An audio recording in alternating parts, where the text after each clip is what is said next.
Olha, se você está em busca de uma igreja e está em busca de um nome, eu quero sugerir que você mude a sua estratégia, porque não se trata de um nome, se trata de uma identidade.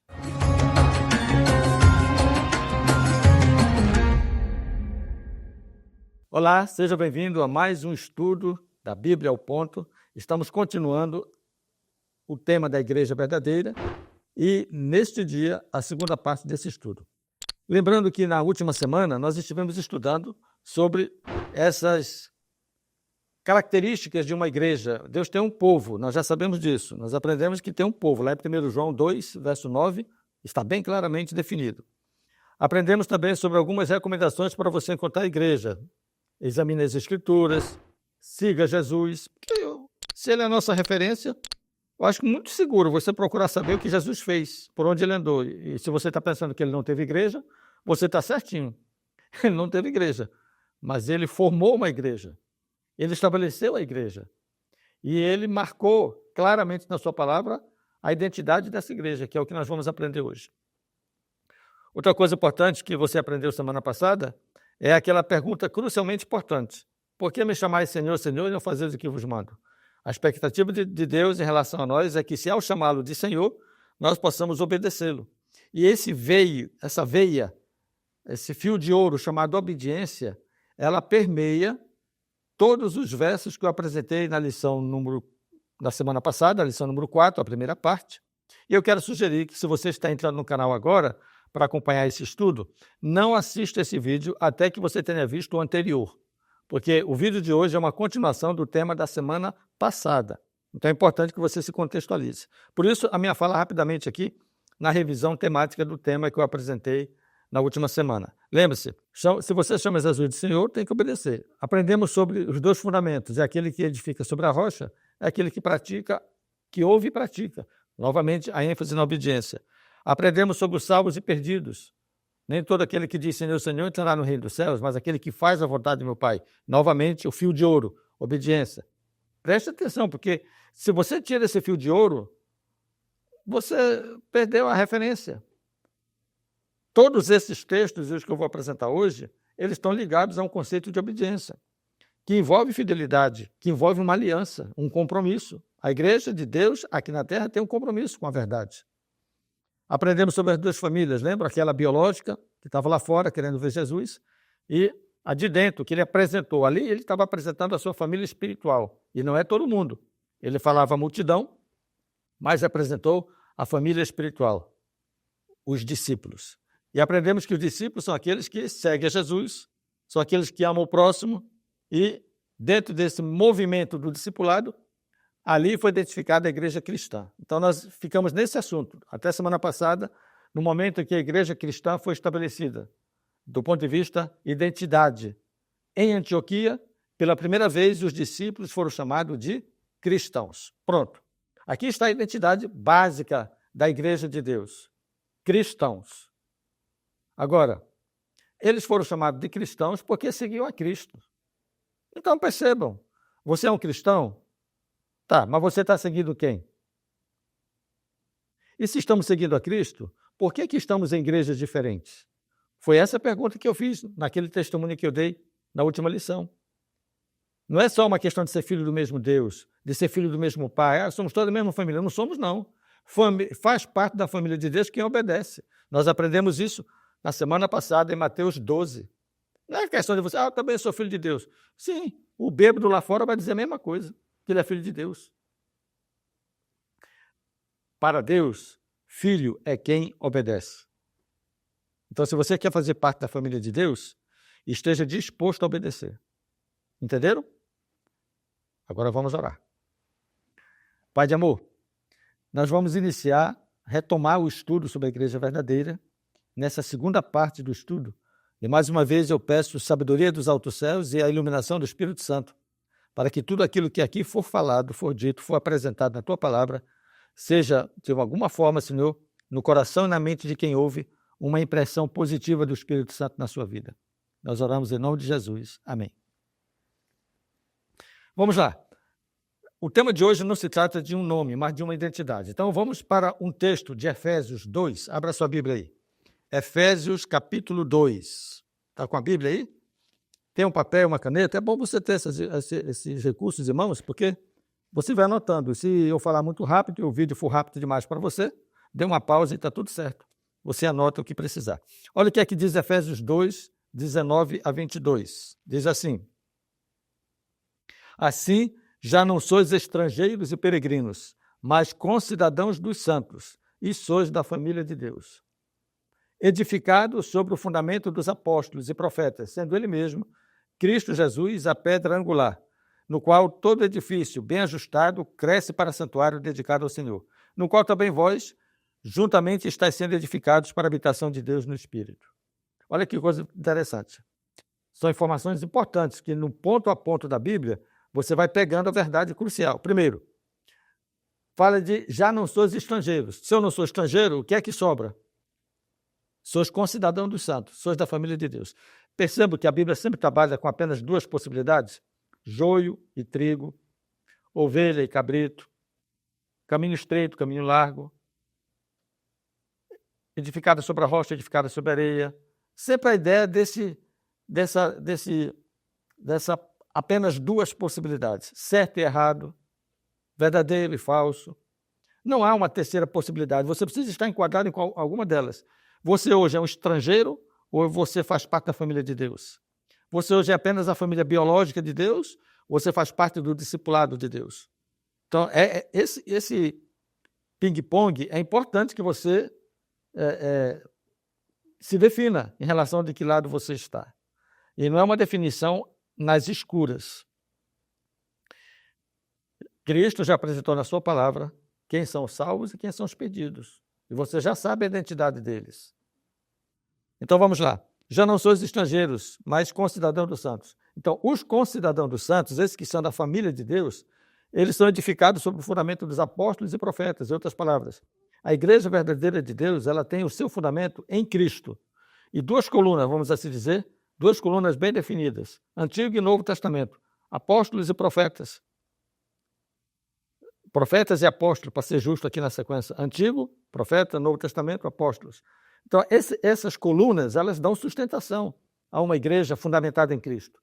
Não dá para você desconsiderar o Antigo Testamento, ainda mais sabendo que ele foi a referência de Jesus quando ele disse: toda a escritura divinamente inspirada é útil para o ensino. Muito bem, então, duas colunas. Jesus é a pedra angular. Jesus, ele está presente como pedra angular. Ele é o fundamento, ele é a rocha. Atos 4:11, só para você ver isso rapidamente. Atos 4:11. Este Jesus é pedra rejeitada por vós, os construtores, a qual se tornou a pedra angular. Jesus é a pedra angular e tem gente que está rejeitando ele. Entendeu? Então, vá construir uma casa sem fundamento.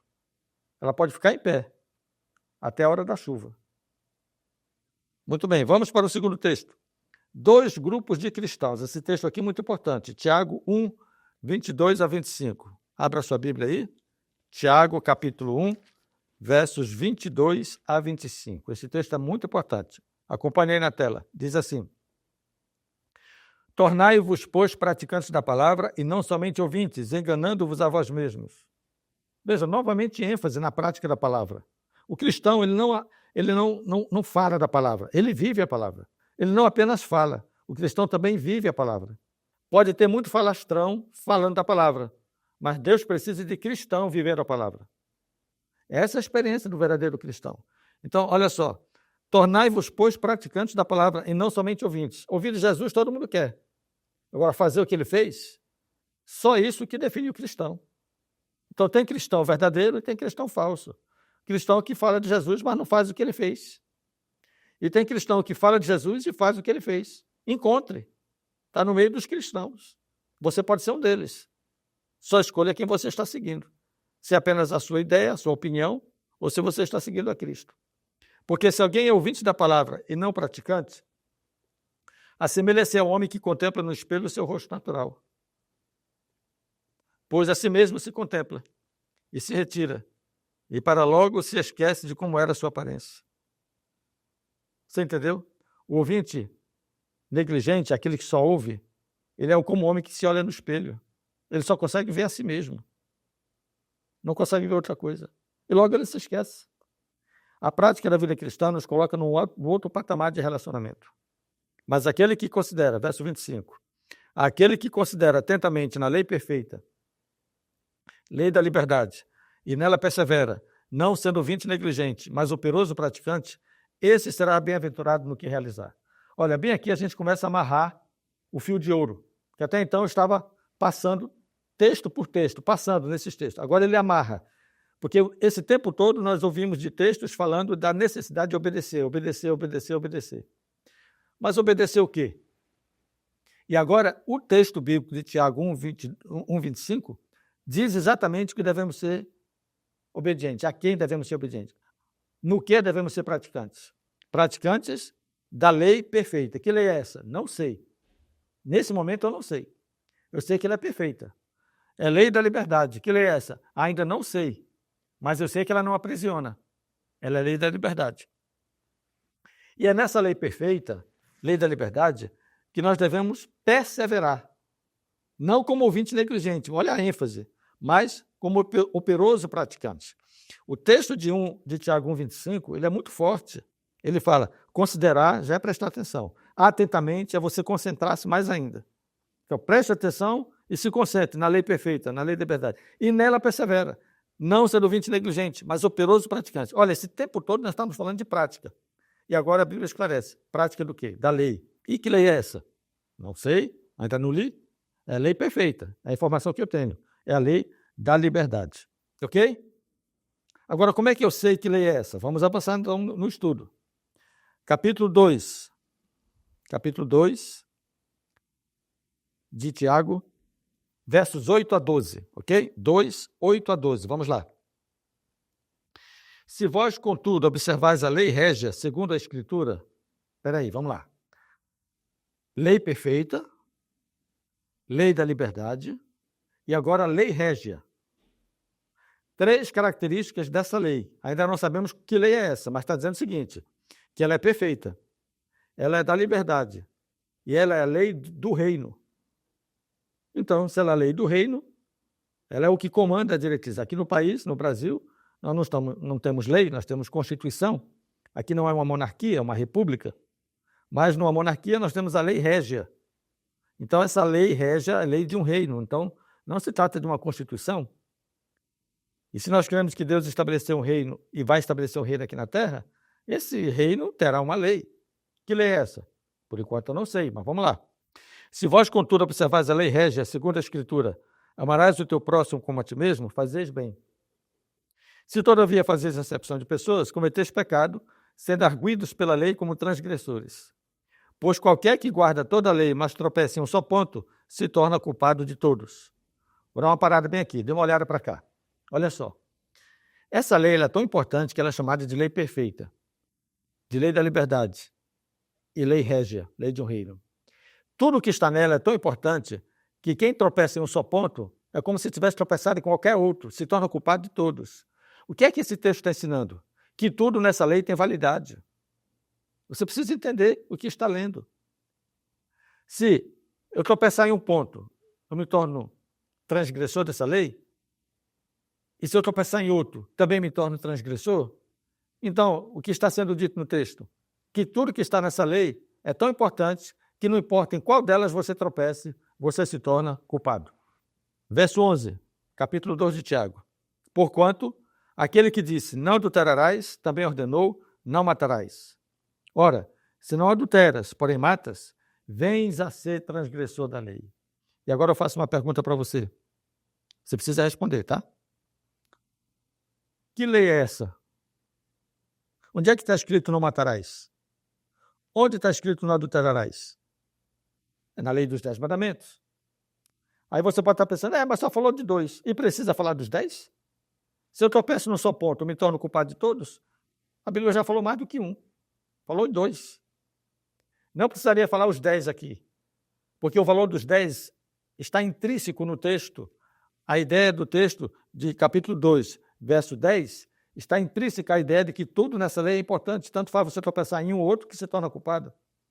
Então, Tiago aqui não faz uma descrição dos 10 mandamentos, mas ele diz que tudo nele é importante. E dentro dos 10 mandamentos, que eu vou estudar na próxima semana com vocês, sem ser nessa, na outra, porque ainda vai ter a terceira parte desse estudo, semana que vem, e aí, daqui a 15 dias, eu estudo com vocês sobre a lei de Deus. Então, eu não vou tocar agora na lei de Deus. Você só precisa entender uma coisa. Ela é perfeita, ela é da liberdade e ela é uma lei régia.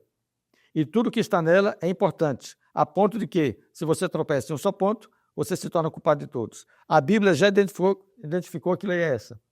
É a lei dos 10 mandamentos, porque é lá que está escrito: não adulterarás, não matarás. Agora veja só o versículo 12, como é importante, importantíssimo.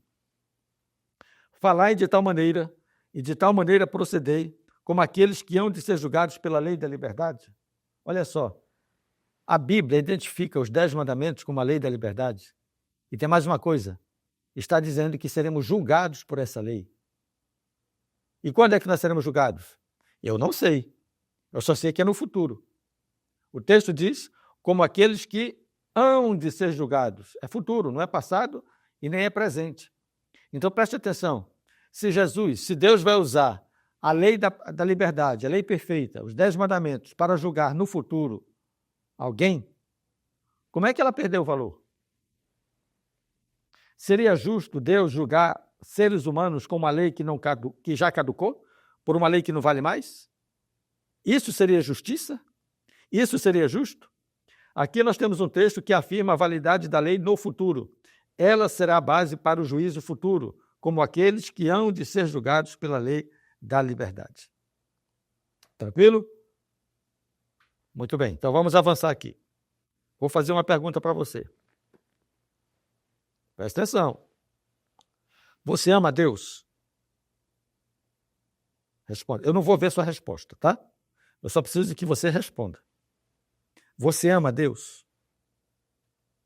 Tá, agora deixa eu mostrar 2 textos aqui para você pensar sobre isso. João 14, 21. João 14, 21. Só enquanto eu acho aqui, me responde. Eu falei em nome de alguma igreja aqui? Não, nem vou falar. Eu já expliquei que se eu falar o nome de uma igreja, é para contar uma história real. E daqui a pouco, na próxima semana, eu vou contar uma história real e vou precisar falar o nome de uma igreja, tá? Mas até agora a Bíblia não fala o nome de igreja nenhuma, mas ela está mostrando a identidade desse povo. E olha o que é que diz João 14, verso 21.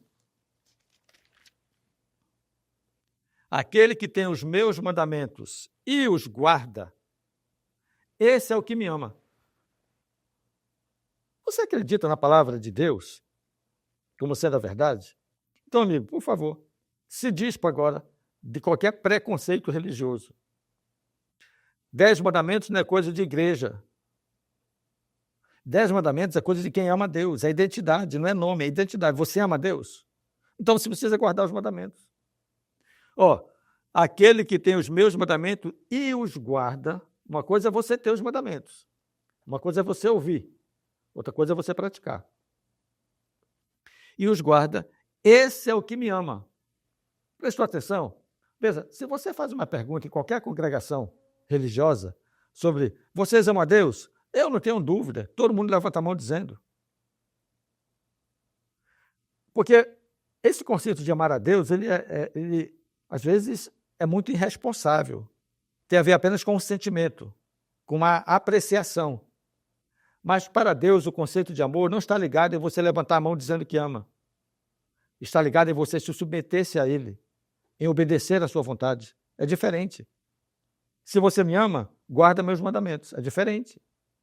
Não é se você me ama, levanta a mão. Assim fica fácil. Qual é a prova de que você ama a Deus? Qual é a evidência de que você ama a Deus? A Bíblia diz, aquele que tem os meus mandamentos e os guarda, esse é o que me ama.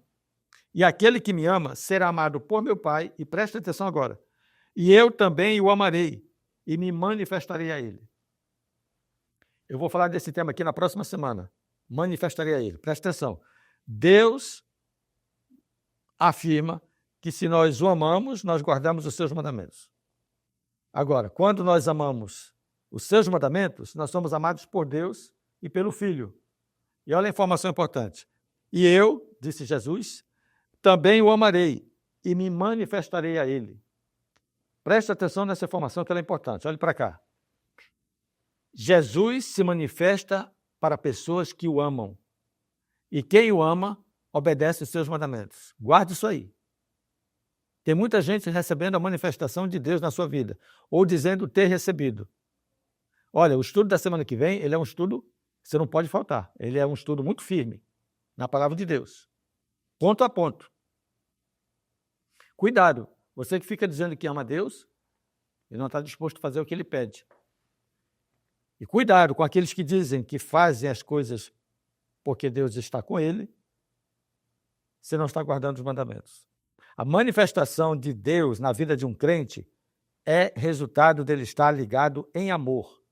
E estar ligado em amor é obedecê-lo. Essa é a condição. Esta é a exposição do nosso relacionamento com Deus. Você ama? Obedeça. Outro texto para fechar esse assunto aqui. João 15:10. Se guardardes os meus mandamentos, permanecereis no meu amor. Assim como também eu tenho guardado os mandamentos de meu Pai, que no seu amor permaneço. Espera aí, Jesus é sua referência? Me responda, por favor. Jesus é sua referência? Ovelha segue quem? O pastor. Quem é o bom pastor? É Jesus. Já aprendemos isso. Então, você é cristão? Sim? Pressupõe-se que você esteja seguindo quem? Cristo? Então me responda a pergunta. Você está aguardando os mandamentos de Jesus? Você tem observado os mandamentos de Deus? Que tipo de cristão você é? Que diz que ama porque levanta a mão? Ou porque você prova seu amor obedecendo? E olha, eu não estou falando de conceito de salvação. Isso aqui é outro tema. Nós não somos salvos pela obediência aos mandamentos. Isso aqui é outro tema. Eu vou gravar uma outra lição sobre isso, mas aguarde. Mas não confunda as coisas. Nós, adventistas do sétimo dia, estou citando agora o nome de uma igreja porque estou dando um exemplo. Não pregamos salvação pelas obras. Não se iluda. Mas as obras de um salvo, todo mundo precisa ver. Ok? Vamos lá. Finalizando, eu vou deixar aqui na tela para vocês, e na lição em PDF, eu vou deixar 7 textos diferentes do que eu apresentei, para que você por si mesmo possa pesquisar. Eu não vou fazer um estudo agora sobre eles, mas eu estou agregando à lição em PDF um complemento para esse tema. O fundamento que sustenta a Igreja de Deus, ok? Aí você vai ter 7 colunas da verdade. Eu já apresentei o que eu entendo ser suficiente para você entender que igreja, ela tem identidade. E a identidade dessa igreja é que ela obedece os mandamentos de Deus. Por isso que ela é reconhecida como uma igreja cristã, porque segue Jesus. Não tem nome. Lá no passado, em Antioquia, os discípulos que seguiam Jesus foram pela primeira vez chamados de cristãos. Esse grupo existe hoje. Você quer estar agregado a eles num só lugar? Porque há um só rebanho e um só pastor. Quer fazer parte de uma mesma igreja? Vou perguntar de novo. Você quer fazer parte de uma mesma igreja? Então siga Jesus. Quem segue Jesus acaba se encontrando no mesmo lugar. Que Deus te abençoe a viver essa experiência de estudar a palavra, conhecer a vontade de Deus e se decidir por fazer parte de uma igreja que tem a identidade do povo de Deus nessa terra. Ama Deus e guarda os seus mandamentos.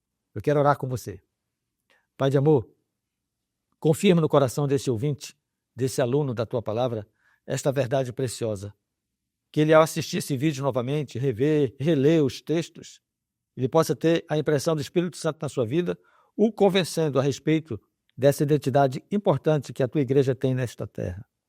Eu peço essa bênção em nome de Jesus. Amém. Olha, na próxima semana nós fecharemos esse tema da igreja verdadeira e o nosso assunto tem a ver com objeções.